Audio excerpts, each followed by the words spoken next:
Hey guys, I'm JanetOnOccasion, and today we're playing the Total War Warhammer II Battle Replay. This one is, it's me playing. Isn't that nice? This is the first game I played in Shadow's latest YouTuber tournament. So Shadow Online Gaming, go check him out. He is casting every single game from the tournament. There are many, and there's a lot of familiar faces and new faces in the tournament, so be sure to check it out. This one I'm up against Vulcan Total War, which is Vulcan HD Gaming's Total War channel. He's branching out, and yeah, good lad. I had a lot of fun playing him, and also just going through a bunch of other matchups with him.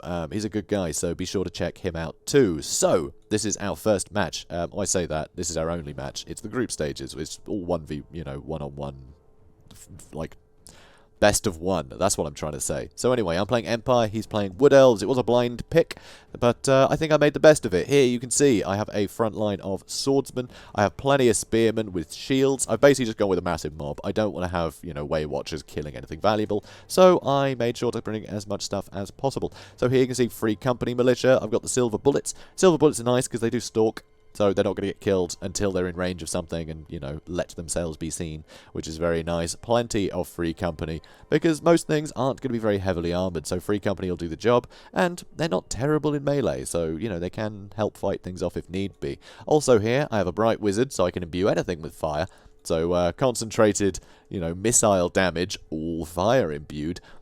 It's going to do some great work, against a lot of units, so they're still pretty damn handy. Also, back here, Knights of the Blazing Sun, so partly fire damage, great, but also they're pretty heavily armoured, but they have a great charge bonus and very nice speed, and I wanted to make sure that I had the quickest units, because I want to be able to get in and out as quickly as possible and not let them get caught out by much. So I have 3 units of Knights of the Blazing Sun, and also I'm being led by Volkmar the Grim. Here's Volkmar the Grim. So love this guy, especially in this matchup. You see he's got some beautiful abilities here, like the Grand Soulfire, putting up magic resistance and doing some damage to nearby things. And also Grand Shield of Faith, giving that damage resistance. He's got the Grand Hammer of Sigmar, putting up melee attack, which really helps against that front line of Eternal Guard that you kind of expect to see, right? Really helps get over that hurdle and allow you to start doing some damage, because you don't really need sort of a lot of armor piercing or any elite units. You just need to get over that melee defense, because they're pretty flimsy so long as you can hit them. So really nice. Also, he's going to be replenishing his hit points. He's going to be adding a miscast chance to anything, so I'm sending him right in for the spellcaster. He's got fire and magic damage, so he's super useful, and he's pretty quick on that steed of his. So yeah, good stuff. Oh, I do have Fireball as well, because of course I do. Why wouldn't I? Oh, and I gave him the scroll to give him Blast. I thought that'd be fun. So Vulcan here, you can see he has quite a small front line here. Eternal Guard, as expected, some War Dance with Azrai Spears, very good against the Cav, but if I can get the charge on them, they're also very flimsy, so Cavalry can actually wipe out Azrai Spears very quickly if I can get the jump on them. If they get the jump on me, if they join a fight I'm already in, they're going to wipe out Cavalry in seconds. They are amazing at that. So very scary. Also back here, Hagbane tips, good to poison stuff. He has a Waystalker, so very nice, that perpetual damage, help kill spellcasters and the like. And here, a Branch Wraith as well. So the Branch Wraith, really nice utility there with the Shield of Thorns, Melkoths, Earthblood, and Awaken the Wood. I think that's quite a big selection. I don't think you need that many spells, but it's a good selection of spells to have. Also here, a Glade Lord. So this is the male Glade Lord, so he does have the Helm of Discord, so he can debuff the crap out of my guys. And seeing as how I've got mostly cheap stuff, that's going to put all my stats down to basically 0 on most of my units. That's going to help to no end. Obviously, he causes terror, and because I've just gone with state troops, terror is going to be very handy. So, yeah, very scary. Very scary. But also, he's got another dragon. He's got a forest dragon over there. And right in the back, he's got some wild riders. And the fun fact for you, I was trying to hide in these trees with my Knights of the Blazing Sun, but these trees are the most irritating trees to hide anything in. There's just so many patches that just aren't marked as trees dotted around that it's almost impossible to hide. Apparently, he spent a good 5 minutes trying to put him in there, so it's good to see. So anyway, let's speed things up and see what happens. Volkmar, he's charging right in. You can see here the Branch Wraith is going to get shot at. A breath attack coming in, but I'm going to try and move these swordsmen, so that way I avoid a lot of the damage. And it worked-ish. So Fireball on the Branch Wraith certainly helping. Volkmar actually retreated back a bit, and here my Knights of the Blazing Sun are moving around. So you can see I'm taking some damage on the Free Company, and they're a pretty good target for the Hagbane tips, because they they aren't great at holding up against missiles. They really aren't. But anyway, units pushing in, and now the Glade Lord is taking some damage, and they will take quite a bit of damage very quickly just from these cheap units. So I'm getting some good work done there, and sadly another breath attack on those Free Company, but my front line is getting stuck in. These Eternal Guard aren't going to match up favourably. Winterheart Guards being unbreakable is certainly handy, but they aren't in a favourable engagement. The Eternal Guard just don't hold up as well, to things like Swordsmen, because all of their cost is armor piercing and anti-large, which I'm just not using, so they're not getting the benefits of that.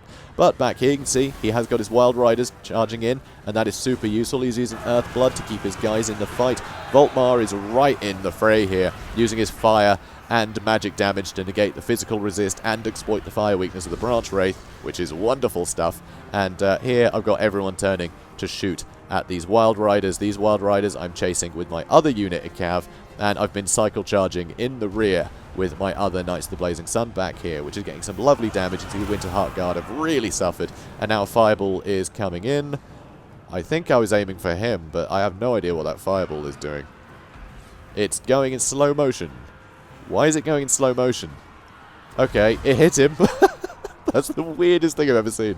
Anyway, as you can see, a lot of work has been done here, and, he's really gone to my back line, but it's all cheap units, and it just allowed me to get surround on his Wild Riders. I didn't expect to see them at all, honestly. Seeing all the dragons, I wasn't sure he could afford them, but nope, they got shut down, sadly, and I've still got plenty of guns. I've still got plenty of models left. He did a lot of damage, but as long as they've got the models, they can still shoot, and that's all I care about. So here, chasing off a bunch of units, a little bit too much, actually. Volkmar is getting targeted here, and another Fireball is coming in, getting some damage into that Glade Lord, but Volkmar's going to need to move. He's going to need to move here.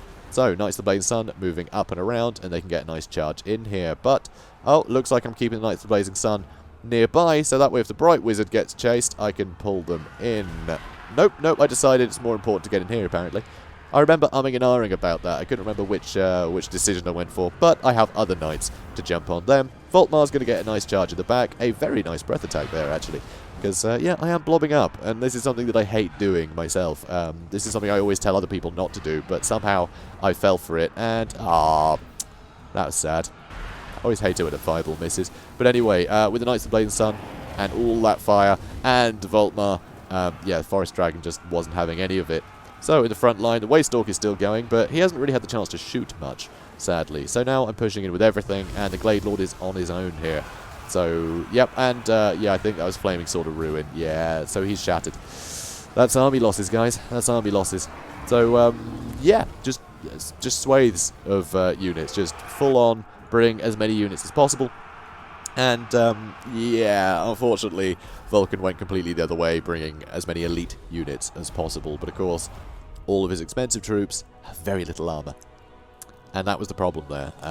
Things like the Forest Dragons don't have a lot of armor. So the fact I went super cheap with my ranged units and my infantry, it meant there was no expensive target for the dragons to dive on top of and net great value. And, of course, breath attacks were never going to hit anything expensive. My cavalry never stopped moving, so they're not going to, get hit by a breath attack, really. And my infantry are all expendable. I do not care if they get wiped out by a breath attack, really. There's no matter. I have more. That's my approach there. And sadly, it was so much down to the build. Nothing he had could just hold off for long enough against all this. The combined fire of all my Free Company could melt anything pricey of his. So, he went for an elite build, but it didn't pay off. You've got to go for a wider group, I think, against the Empire, because there's two things that can happen, really, realistically. Either you get a ton of stuff, just a ton of state troops, real cheap units, and just flood the Wood Elves with them, or you just sort of hang back with some sort of slightly better units, a lot of artillery, and try and, shoot at the Wild Riders as they come, try and, get value before the fight really begins. But my approach is always to run straight in. Either way, I think a bunch of cannons and things, I would have just whittled down too many of his units anyway. Maybe not on this map, because there are a lot of tree cover, there's a lot of trees, but the dragons especially, I just think it was too risky. I'm just not sure that I ever would have given him good enough targets for those dragons. So to go all in with that is, it was a risky gambit. It was a risky gambit for sure. So yeah, but very well played. So guys, go check out Vulcan HD Gaming and see his perspective on this battle as well. He'll be casting this too. So yeah, I think that's it. Yeah, next one, I forget who I'm up against. Possibly Ragnarok. Possibly on Wednesday. So the next replay of this will be on Wednesday. So be sure to check that out. Should be a lot of fun. So yeah, brilliant. Love a good tournament. So guys, if you enjoyed this, please do comment, like, and subscribe. And of course, go check out Shadow Online Gaming to see the full tournament. And I'll see you in the next one. Have a good day, guys.